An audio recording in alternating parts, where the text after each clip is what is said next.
Is it permissible to read books of other religions? I've come across a hadith wherein Umar radiallahu anhu was reciting the Torah and the Prophet, peace be upon him, was angry. There is a hadith of our beloved Prophet Muhammad, may peace and blessings be upon him, wherein Umar radiallahu anhu, he was reciting certain manuscript of a part of some other religion. And when he came to our beloved Prophet Muhammad, peace be upon him, with these manuscripts of some other religion, our beloved Prophet Muhammad, may peace and blessings be upon him, he was upset. So why was our beloved Prophet Muhammad, peace be upon him, upset? Because a person should not use the scriptures of the other religions as a source of guidance. Allah subhanahu wa ta'ala says in the glorious Quran, Surah Al Imran, chapter number 3, verse number 64, قُلْ يَا أَهْلَ الْكِتَابِ, say, O people of the book, تَعَالَوْا إِلَىٰ كَلِمَةٍ سَوَاءٍ بَيْنَنَا وَبَيْنَكُمْ, come to common terms as between us and you. Which the first term? Allah na'budu illallah, that we worship none but one Almighty God. This verse of the glorious Quran, according to me, it is the master key for doing dawah. It shows us how to talk to different types of people, people of different religions. And Allah subhanahu wa ta'ala, in this verse, He is telling us to come to common terms with the people of the book. And how will we talk about the commonalities if we do not quote from their religious scriptures?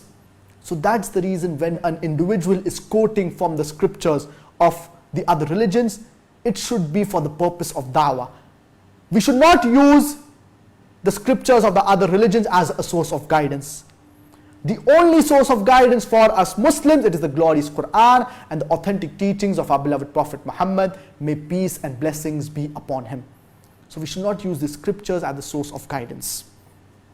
And our beloved Prophet Muhammad, peace be upon him, said, بَلِّغُ عَنِّي وَلَوْ آيَةً, propagate even if you know one verse. And there is no harm in quoting from the scriptures of the people of the book. From this hadith we understand that our beloved Prophet Muhammad, peace be upon him, said that there is no harm when we quote from the scriptures of the people of the book. So if a person is a student of knowledge and he's involved in dawah and he's talking to people of different faiths, for example, the Christians, the Hindus, etc., so he needs to quote their scriptures when he's talking about the commonalities.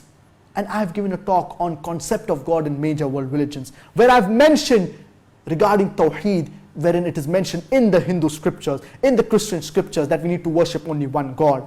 It is mentioned in the Bible that we need to worship only one God and we need to worship Him alone. But for a layman who is not well versed with Islam and comparative religion, the best for him is that he refers to the people who are experts in the field of Islam and comparative religion. For example, as far as Islam and Christianity is concerned, Shaikh Ahmad Didat, he is an expert. He took the entire Christendom single-handedly, the entire Christian community, and he dialogued with them, he debated with them. So you can refer to the material of Shaikh Ahmad Didat as far as Islam and Christianity is concerned, rather than an individual reading the Bible and he wasting his time. Today, alhamdulillah, the material is available, and alhamdulillah, on the Al-Hidayah platform, we have the International Dawah Training Program. Let's become effective da'is. And immense material is available that is related to da'wah, that is related to the techniques of conveying the message of Islam, and that is also related to Islam and comparative religion.